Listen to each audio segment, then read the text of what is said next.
কষ্ট আমি আর সহ্য করতে পারি না। একটা বছর আমি যে কি করেছি যেটা আমি জানি আর আল্লাহ জানে, কারণ আমি বলে বোঝাতে পারবো না এই কষ্টের কথা। আরো শুধু বলে আম্মু আমি মরে যাবো, আম্মু আমি মরে যাবো, আল্লাহ তুমি আমাকে বাঁচাও, আল্লাহ তুমি আমাকে বাঁচাও। সব সময় এই কথাটাই বলে, সব সময়। একটা মা তার সন্তানের জন্য ভিক্ষা যাচ্ছে, পেটটার দিকে তাকালে যেন কি কষ্ট লাগে, যেন এত ছোট বাচ্চা, পেটটা তো এখন একটু ফুলো কমেছে, মনে হচ্ছিল কিছুদিন পরে ফাইটে যাবে, বাস্ট হয়ে যাবে পেটটা। আমরা আসলে কতটা মানে ভালো আছি, আল্লাহর কাছে লাখ লাখ শুকরিয়া যে আসলে আমরা কতটা ভালো আছি। আমি যদি উপরে আসলে দেখা যায় না যে উপরে আসলে যে মানে কিচ্ছু নাই, মানে উপরে গোল পৌঁছে গেছে, পৌঁছে যাওয়ার পরে কিচ্ছু নাই, মানে ওইভাবে কিচ্ছুই নাই। এইখান থেকে যদি দেখা যায়, ঠিক আছে, এইভাবে কিন্তু মানে ঘরের চালে কিছুই নাই।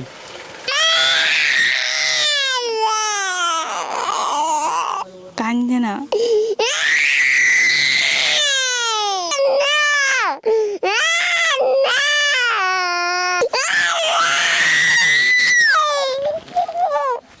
আসসালামু আলাইকুম। এই মুহূর্তে আছি আমরা এই যে শিশু সোহানির বাসার সামনে। তো ওর দেখতে পাচ্ছেন যে এর পেট ফুলে গেছে। তো আপনারা তো সোহানির আব্বু আম্মু, তো এই সোহানির আসলে সমস্যাটা কতদিন ধরে, এই যে পেট ফুলে গেছে এই সমস্যাটা কতদিন ধরে? ভাইয়া এই সমস্যাটা হচ্ছে দীর্ঘ 9 মাস ধরে। গত বছর নভেম্বর মাসে আর কি ও প্রথম অসুস্থ হয়েছিল। তো এই যে আপনার বাচ্চা দীর্ঘ 9 মাস যাবত অসুস্থ, তো এতদিন চিকিৎসাটা আপনারা কিভাবে করেছেন? ওর তো এই যে দেখা যায় যে রক টক সব ফোলা শুরু করছে, তো এর আগে কি পেট আরো বড় ছিল? হ্যাঁ ভাই, এর আগে পেট অনেক ফুলা ছিল, মনে হচ্ছিল পেটটা আর কি ফেটে যাবে, পেট ফেটে আর কি সব বের হয়ে যাবে, এত পরিমাণে ফুলা ছিল। ওর শরীরের ভিতরে যে কেমন লাগে সেটা তো আর আমরা কেউ বুঝবো না, কারণ যার শরীর সেই বোঝে যে তার কতটা কষ্ট হয়। ও তো ছোট মানুষ, ও তো বলতে পারে না, ও শুধু কান্না করে আমাকে বোঝাতে চায় যে ওর কতটা কষ্ট হয়। কিন্তু আমি মা বুঝেও আমি কি করতে পারি? আমার কাছে তো সেই সামর্থ্য নেই যে আমি ওর চিকিৎসা করব। আপনার যে ওর বয়সটা আসলে কত বছর, ওর বয়স কত চলে এখন? 3 বছর 2 মাস। 3 বছর 2 মাস। তো মানে ওর ওর যে বয়স তার অর্ধেকই প্রায় 3 ভাগের 1 ভাগ প্রায় চলে গেছে অসুস্থতায়। জি। তো আপনাদের ডাক্তার শেষ পর্যন্ত কি বলেছে যে ওর আসলে কি চিকিৎসা আছে, কি করলে আসলে আপনার বাচ্চারে মানে এই পেট ফোলা কমবে বা কি ওর একটা প্রপার চিকিৎসা? ডাক্তারে বলেছে আমরা যদি দেশের বাইরে নিয়ে চিকিৎসা করতে পারি, আমাদের যদি তেমন সামর্থ্য থাকে তাহলে আমরা দেশের বাইরে নিয়ে চেষ্টা করতে পারি, আল্লাহ দিলেও সুস্থ হতে পারে। সোহানির আব্বু হচ্ছে গিয়ে ভ্যান চালক একজন, তাও নিজের ভ্যান না, সে আর কি ভাড়ায় ভ্যান চালায়। দৈনিক 150 টাকা ভ্যান ভাড়া দিতে হয়। ইনকাম করে কত? ইনকাম আপনার দৈনিক হয়তো 500 টাকাই হয়, সেই জায়গা থেকে আপনার 150 টাকা ভ্যান ভাড়া দিতে হয়, আর বাকিটা মেয়ের চিকিৎসা আর সংসারের জন্য। আমাদের জন্য অনেকটাই কষ্টকর। তো এই যে আমি ওষুধগুলো দেখলাম যে এই যে 5,200 টাকা করে এক একটা ইনজেকশন, তো এই ইনজেকশনগুলো আসলে কিভাবে কি আপনারা করেছেন যদি একটু বলতেন? যে এই ইনজেকশন তো সহজে আপনাদের এই ভ্যান চালাইয়া তো সহজে আসলে কিনতে পারার কথা না, এখানে অনেকগুলো আসলে ইনজেকশন আছে, ওষুধ আছে, তো এখানে এইগুলা মানে এখন এই এত দামি ইনজেকশন আপনারা কিভাবে আসলে ম্যানেজ করছেন? এবার আমরা এই আমার মেয়ের ছবিটা নিয়ে আর কি অনেকের কাছে সাহায্য চাইছিলাম, তারা সাহায্য করছিল, এই জন্য এই ইনজেকশনগুলো কিনে এতদিন চিকিৎসা চালাইতে পারছি। তো মানে চিকিৎসাটা করছেন কোথায়, ঢাকা বা কি খুলনাতে আপনার নাকি বাগেরহাটে, কোথায় চিকিৎসাটা করেছেন? আমরা খুলনা মেডিকেলে চিকিৎসাটা চালাচ্ছিলাম, এর মাঝে আন্দোলনের সময় আমাদের ঢাকায় রেফার করা হয়েছিল, কিন্তু ঢাকায় আমরা 18 দিন আসছিলাম, চিকিৎসা চালাতে পারছিলাম না, এই জন্য ঢাকা থেকে আবার চলে আসছিলাম। এই ইনজেকশনগুলো কি প্রত্যেক দিন দিতে হয়? জি ভাই, এই ইঞ্জেকশনটা দিলে ওর পেটের ফুলাটা কমে, আর যদি এটা দিতে না পারে তাহলে ধীরে ধীরে পেট অনেক ফুলে যায়। সাহায্য করে আমার যেন বাইরে নিয়ে চিকিৎসা করতে পারি, সবার কাছে হাত ধরে করতেছি। আমার আমার বাচ্চারা একটু সাহায্য করেন, আমার বাচ্চারা একটু বাইরের দেশে নিয়ে যায় চিকিৎসা করতে পারি, আমার বাচ্চারা আমার কোনো থাকে, আমার একটু সাহায্য করেন ভাই। মানে আপনি ওরে সান্ত্বনা কিভাবে দেন? ও যে এই যে যন্ত্রণায় কান্নাকাটি করে, আপনি সান্ত্বনাটা কিভাবে দেন? আমি বলি আম্মু তুমি এখন এটা খাও, আমি তোমার একদিন তোমার ভালো খাবার খাওয়াবো, আমি তোমার ডিম খাওয়াবো, আমি তোমার মাছ খাওয়াবো, এখন তোমার যেটা দিচ্ছি তুমি সেটা খাও, এটা খেয়ে তুমি সুস্থ হও, এটা খেয়ে ওষুধ খাও। ও খাইতে চায় না, তারপরেও আমার জোর করে খাওয়াতে হয়। এখন না খাওয়ায় তো আমি ওকে ওষুধ খাওয়াতে পারি না, ওকে মিথ্যা সান্ত্বনা দিই, মিথ্যা আশা দিই, কারণ ওকে আমি ভালো খাবার খাওয়াতে গেলে আমি ওষুধ কিনতে পারি না, আমি ইঞ্জেকশন কিনতে পারি না। ঝড় বন্যা আসলে কিভাবে এই ঘরে থাকেন? গরম জলমার আসলে দেখা গেলো বাতাস বর্ষা মশা আসলে একটা কাগজ আছে, কাগজটা রাতে মুড়ি দিয়ে শুয়ে থাকি।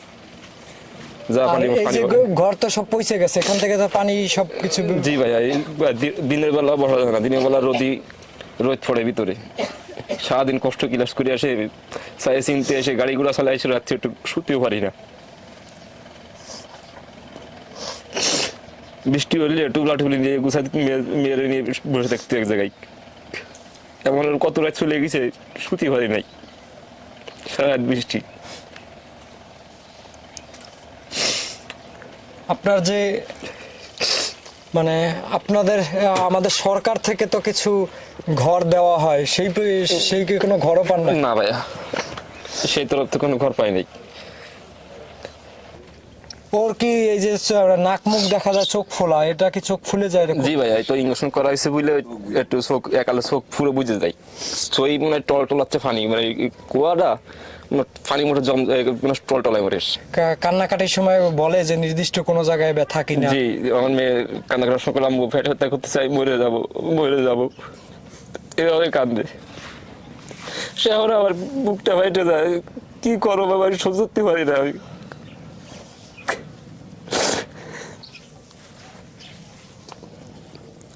আসলে একজন বাবার কাছে যদি সন্তান বলে যে আমার চিকিৎসা করা মরে যাব, তো এটা মনে হয় যে আসলে একজন বাবার মানে মৃত্যু অবস্থায় বেঁচে থাকে এরকম একটা অবস্থা। কারণ একজন বাবা, তার হাত আছে পা আছে, কিন্তু আল্লাহ তাকে সামর্থ্য দেয় নাই এত বড় রোগের মোকাবেলা করার।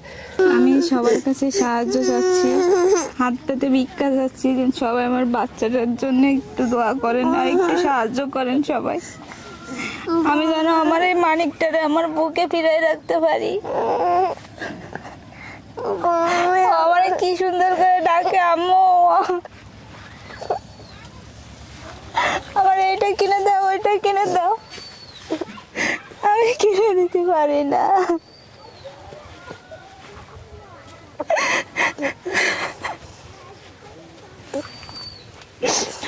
আপনাদের কাছে আমার একটাই চাওয়া, যেন আপনারা সবাই সাহায্য করেন, আমার কলেজা পাখি যেন আমার কোলেই থাকতে পারে, আমরা যেন সারা জীবন মা বলে ডাকতে পারে। আল্লাহ আমার হায়ারটুক নিয়ে যেন আমার সন্তানকে হায়ারটুক দান করে, এটুকুই চাই আপনাদের কাছে, আর কিচ্ছু চাই না। আমি আপনাদের কাছে আঁচল পেতে ভিক্ষা যাচ্ছি, একটা মা তার সন্তানের জন্য ভিক্ষা যাচ্ছে, আপনারা সবাই আমার সাহায্য করেন, আমি যেন আমার মেয়েটাকে আমার কাছে সারা জীবন রাখতে পারি, আল্লাহ যেন ওকে সুস্থতা দান করে। আপনারা সবাই একটু সাহায্য করেন আমারে। এখন আপনার বাচ্চারে কি আপনি মানে ডাক্তার বলছে দেশের বাইরে নিয়ে যেতে? জি। কত টাকা লাগতে পারে আপনার বাচ্চার চিকিৎসার জন্য? 6-7 লাখ তো আনুমানিক লাগতেই পারে। আমরা আপনার বাচ্চাও দেখা যায় আপনার কান্না দেখে কান্না করতেছে। হ্যাঁ, ও সব সময় বলে আম্মু তুমি কাঁদো না।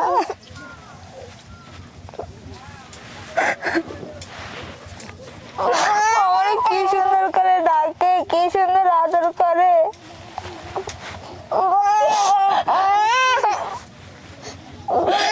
আল্লাহর কাছে বলি, আল্লাহ তুমি আমারই নিয়ে যে আমার সন্তানটাকে রাইখে যাও আল্লাহ। ওর কষ্ট আমি আর সহ্য করতে পারি না।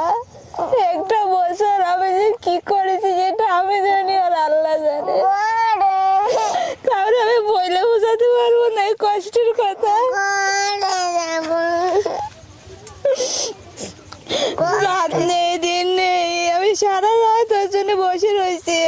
ছটফট করেছি, ও যেমন ছটফট করেছে।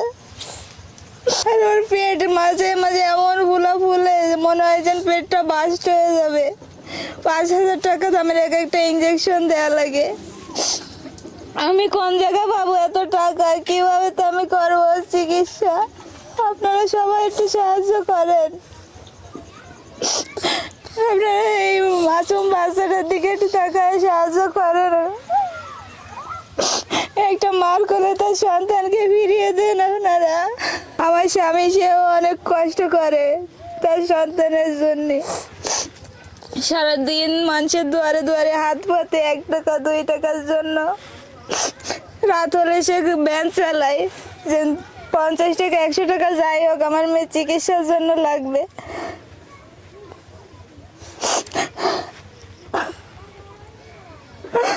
আপনাদের কাছে আমি ভিক্ষা চাচ্ছি, আমার মেয়ের জীবনটা আপনারা ভিক্ষা দেন।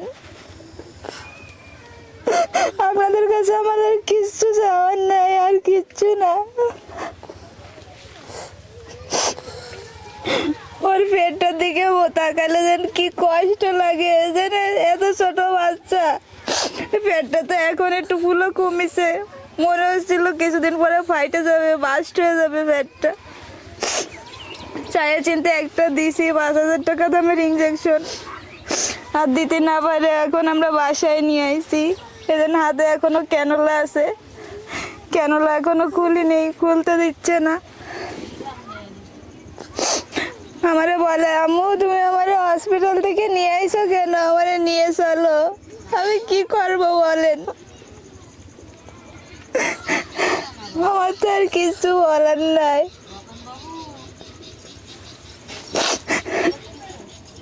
ও কি কথা বলতে পারে? ও সব কথাই বলতে পারে। কি সুন্দর টিয়া পাখির মতন ডাকে, আম্মু আমার এটা কিনে দাও, আম্মু আমার এটা কিনে দাও। আমি তো কিনে দিতে পারি না, আমার তো সেই সামর্থ্য নেই। আরো শুধু বলে আম্মু আমি মরে যাবো, আম্মু আমি মরে যাবো। আল্লাহ তুমি আমাকে বাঁচাও, আল্লাহ তুমি আমাকে বাঁচাও। সব সময় এই কথাটাই বলে, সব সময় সবসময় বলে আল্লাহ তুমি আমাকে বাঁচাও। আপনারা যদি সবাই সাহায্য করেন তাহলে হয়তো আল্লাহ আপনাদের দোয়ায় আমার সন্তানকে বাঁচাই দেবে। আপনারা সবাই একটু সাহায্য করেন। এখন আপনার বাচ্চার চিকিৎসার জন্য দেশের বাইরে নিয়ে যাওয়ার জন্য আপনার কি পরিমাণে টাকা পয়সা লাগতে পারে, আর কি কতটুকু টাকা পয়সা আপনাদের কাছে আছে? আমাদের কাছে এখন কিচ্ছু নাই, একটা টাকাও নাই আমাদের কাছে। আমাদের কাছে যা ছিল সব শেষ, আমরা এখন ফকির হয়ে গেছি। আমাদের চিকিৎসা চালানোর মতন কোনো সামর্থ্য নেই। এখন দেশের বাইরে গেলে ডাক্তার কি বলছে কত টাকার মতো লাগতে পারে? 6-7 লাখ টাকার মতন লাগতে পারে বলেছে। ঘরের অবস্থাটা কি, ভিতরে এসে দেখেন কি অবস্থা, কিছু তাই আমরা না দেখলে বুঝবেন না। এই জন্য এই পুতনি নিয়ে এরকম থাকি, এই ধরেন পানি বাঁধানো, এই টুঙ্গি দিয়ে তাই কি খাবো কি আরবো ওষুধ কিনবো কোন জায়গাতে আমরা কিচ্ছু পারতেছি না। দেখছেন কি পানি বাঁধানো, এই সমস্ত জায়গায় এরকম পানি দেন, একটু চাল নাই ই নাই কিছু নাই, একদম কিছু নাই, একদম একদম কিছু নাই আমাদের।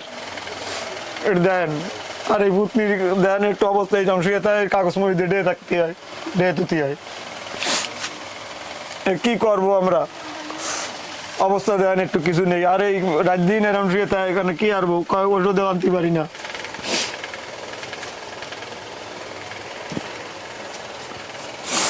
আসলে কিছু আসলে কথা না বললেই নয় যে আমাদের বর্তমানে সমাজে এরকম আসলে গোলের ঘর সচরাচর দেখা যায় না। আমরা হয়তোবা মানে আমাদের শতবার আল্লাহর কাছে শুকরিয়া করা উচিত যে আসলে আমরা কতটা ভালো আছি। মানে একটা মানুষ ঘুমালে এই পলি ফাইটে যাবে, মানে বৃষ্টির দিনে হয়তোবা চিন্তা করতে হয় যে আসলে আমার পানি জমা বেশি গেছে কিনা, বাকি পলি ফাইটে যাবে কিনা। মানে একটা মানুষের ঘুমানোর মধ্যেও এইসব চিন্তা ভাবনা করতে হয় যে আসলে আমার পলি ফেটে বাচ্চার উপরে পানি পড়বে কিনা, বাকি আমাদের উপরে পানি পড়বে কিনা। তাহলে মানুষ আসলে কত প্রকারে আসলে অসহায় আছে।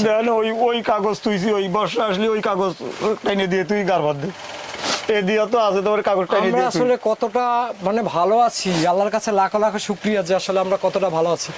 আমি যদি উপরে আসলে দেখা যায় না যে উপরে আসলে যে মানে কিচ্ছু নাই, মানে উপরে গোল পৌঁছে গেছে, পৌঁছে যাওয়ার পরে কিচ্ছু নাই, মানে ওইভাবে কিচ্ছুই নাই। এইখান থেকে যদি দেখা যায়, ঠিক আছে, এইভাবে কিন্তু মানে ঘরের চালে কিছুই নাই। ঘরের চালে যে দেখা যাচ্ছে যে ঘরের চালের উপরে আসলে পলি, মানে গোলটা পর্যন্ত নাই। মানে এই যদি থাকে তাদের অবস্থা, বাসস্থানের অবস্থা, আগের থেকে একটু ভালোভাবে জীবনযাপনের করার আশা আমরা করতে পারি। কিন্তু মানুষ হিসেবে আসলে যখন অসহায় করে আসলে পাঠায়, বাকি একটা মানুষের ইনকামের যখন আসলে সম্পূর্ণ খরচটা যখন এরকম অসহায় আসলে বাচ্চার চিকিৎসার জন্য যখন খরচ হয়ে যায়, এই যে কটা ভাত ডিম খাওয়াতে কইছে, ফল খাওয়াতে কইছে, আপনি কি আর যা কামে হয়েছি ইঞ্জেকশন করতে হবে, এরতে হবে, একটু শাক ফাতানো হয়েছি, আমি এদের খাচ্ছি।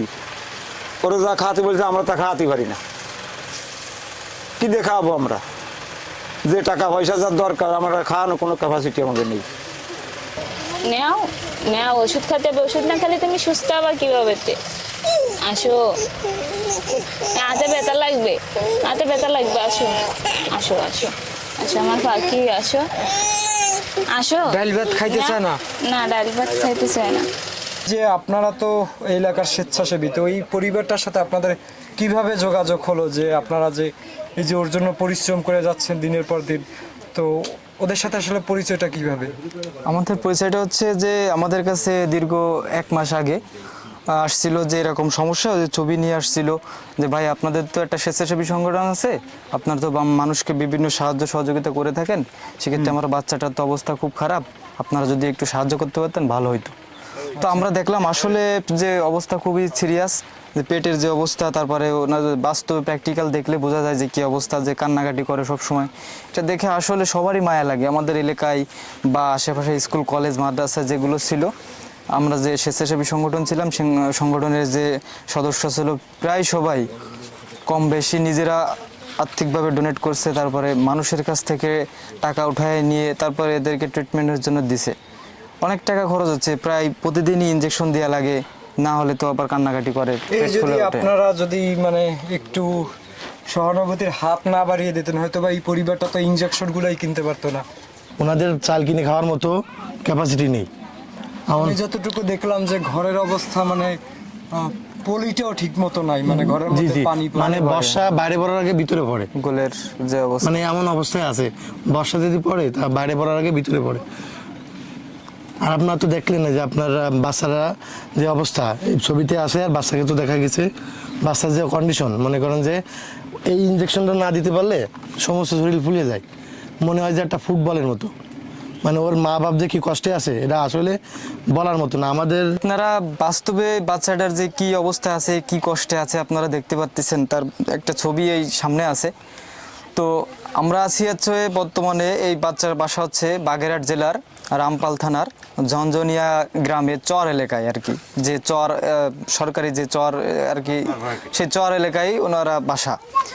তো আপনারা এলাকা সহ যে যেখান থেকে দেখতেছেন প্রবাসী ভাইরা যারা আছেন, যারা আপনারা এরকম সাহায্য সহযোগিতা করে থাকেন, আপনাদের কাছে অনুরোধ জানাবো যে আপনারা এই বাচ্চাটার পাশে দাঁড়ান। আমরা যতদূর পারি চেষ্টা করছি, আমাদের হাতে যখন নাই তখন আপনাদের দ্বার প্রান্তে এসে দাঁড়াইছি। আপনারা একটু সাহায্য করেন যাতে বাচ্চাটা অন্তত পৃথিবীতে বেঁচে থাকতে পারে, সুচিকিৎসা হয়, স্বাভাবিক জীবনযাপন করতে পারে। আপনাদের কাছে আহ্বান, আপনাদের সামান্যতম অল্প অল্প ক্ষুদ্র ক্ষুদ্র দান আসলে এই শিশুটার চিকিৎসার ব্যবস্থা হতে পারে, শিশুটার মানে সুস্থ হয়ে হয়তো বা মা বাবার কোলে আবার ফিরে আসতে পারে। মানে ওর বাবার সামর্থ্য দেখেছেন, ওদের ঘরের অবস্থা দেখেছেন, যে একটা ঘর থেকে আসলে পানি পড়ে, টিন থেকে, মানে টিনও নাই, কাগজের পলির মধ্যে পানি ঝুলে আছে। এর আগে আপনারা সিরাজগঞ্জের শিশু ইউসুফের যে পেট ফুলে গিয়েছিল, তার জন্য আমার কাছে 7 লক্ষ টাকা পাঠিয়েছিলেন, ইন্ডিয়াতে নিয়ে যাওয়ার কথা ছিল। তো তারপরে ইসরাফিলের চিকিৎসার জন্য, যে নোয়াখালীর পেট বড় হয়ে গেছে, অপারেশনের জন্য আসলে 10 লাখ টাকা দিয়েছিলেন। তার আসলে চিকিৎসা পাওয়ার অধিকার আছে, 2 বেলা 2 মুঠো খাবারের অধিকার আছে। এই যে মানে এটা কিন্তু আসলে আমাদের পরীক্ষা করতেছে আল্লাহ তাআলা। আল্লাহ তাআলা কন্যা সন্তান, বৃষ্টি, রোগ এগুলো আসলে মানে খুশি হয়ে বান্দাকে দেয়। কিন্তু একটা সন্তান যদি আসলে মা বাবার কোলে মানে পেট ফেটে মৃত্যুবরণ করে, এটা আসলে মা বাবা কিভাবে মেনে নেয়? সারা জীবন হয়তো বা তারা মানে যে সামর্থ্য নাই বাকি বাচ্চার চিকিৎসা করতে পারে না, এইটার কারণে বোধহয় অপরাধী হিসেবে তাদের মনের মধ্যে একটা সংকোচ আসলে থেকে যায়। আপনি তো মানে এলাকার যে লাখপতি বা কি কোটিপতি আছে তাদের কাছে কখনো গিয়েছিলেন বাচ্চার চিকিৎসার জন্য? গেছি। সাহায্য পেয়েছেন? সাহায্য দিছে 500 টাকা দিছে, বড় জোর 200 টাকা, এরকম এরকম। মানে লাখপতি কোটিপতি ওনারা 500 টাকা 200 টাকা দিয়েছে। জি।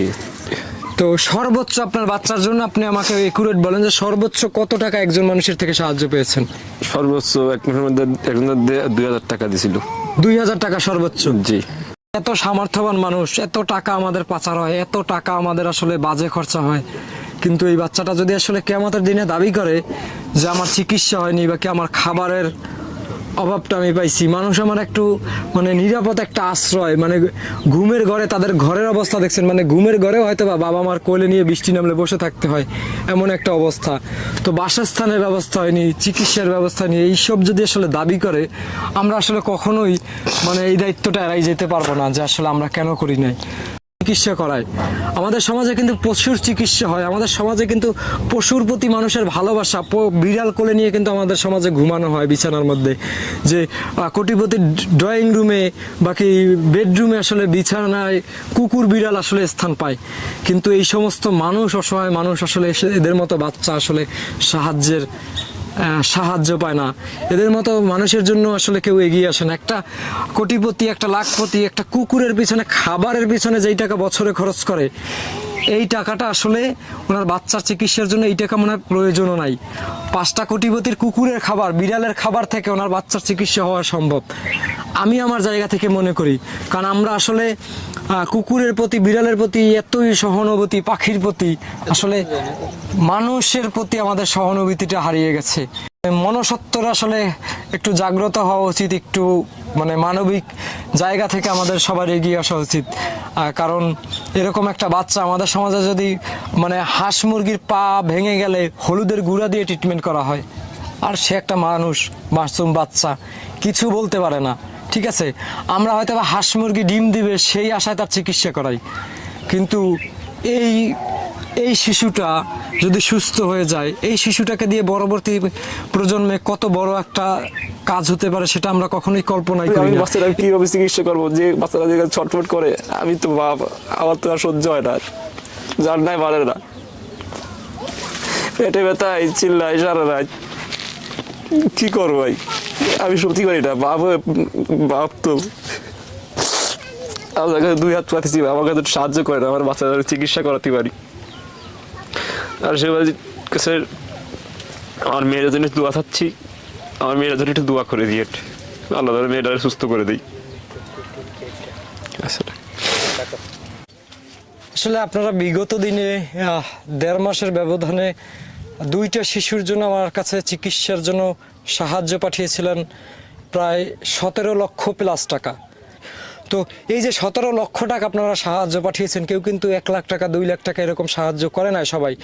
তো 5 টাকা, 2 টাকা, 10 টাকা, 100 টাকা, 1000 টাকা, 500 টাকা, 5000 টাকা, 10,000 টাকা, এরকম সংখ্যাগুলো মিলিয়ে কিন্তু 17 লক্ষ প্লাস টাকা হয়েছে, আপনারা 1.5 মাসের ব্যবধানে পাঠিয়েছেন। তো আপনারা যদি আপনাদের জায়গা থেকে সামান্য মানে যার যার জায়গা থেকে যতটুকু পারেন যদি এগিয়ে আসেন, হয়তো বা অনেকে মনে করে যে আমার বিকাশে 10 টাকা আছে, তো আমি আসলে কিভাবে 10 টাকা পাঠাবো, কিন্তু সবার 100 জনের 10 টাকা আপনি একত্র করলে দেখেন হিসাব করে যে কত টাকা আসে। সময় টিভির একটা নিউজও দেখবেন যে আমার একটা টেলিভিশনে নিউজ আছে যে আমি 94 পয়সা পর্যন্ত সাহায্য পেয়েছি। তো আসলে সেই নিউজটা হওয়ার পরে আমার কাছে 1 পয়সা পর্যন্ত বিকাশের মাধ্যমে সাহায্য এসেছে, এটা আসলে এই 1 পয়সা আসলে কারো ছোট করে দেখার সুযোগ নেই, কারো 10 টাকা দেওয়ার ছোট করে দেওয়ার সুযোগ নেই, তার সামর্থ্য ছিল এতটুকুই। হয়তোবা মানে এই যে যাদের মন আছে কিন্তু সামর্থ্য নাই, এই সব মানুষের আসলে 5 টাকা, 10 টাকা, 20 টাকা একত্র করে আসলে এই 17 লক্ষ প্লাস টাকা হয়েছে। কখনো কেউ 10 লাখ টাকা, 5 লাখ টাকা একত্রে দেয়নি। তো আশা করি সবাই এগিয়ে আসবেন। এবং সবাই এই বাচ্চাটার জন্য দোয়া করবেন। সবাই ভালো থাকবেন। আসসালামু আলাইকুম, আল্লাহ হাফেজ।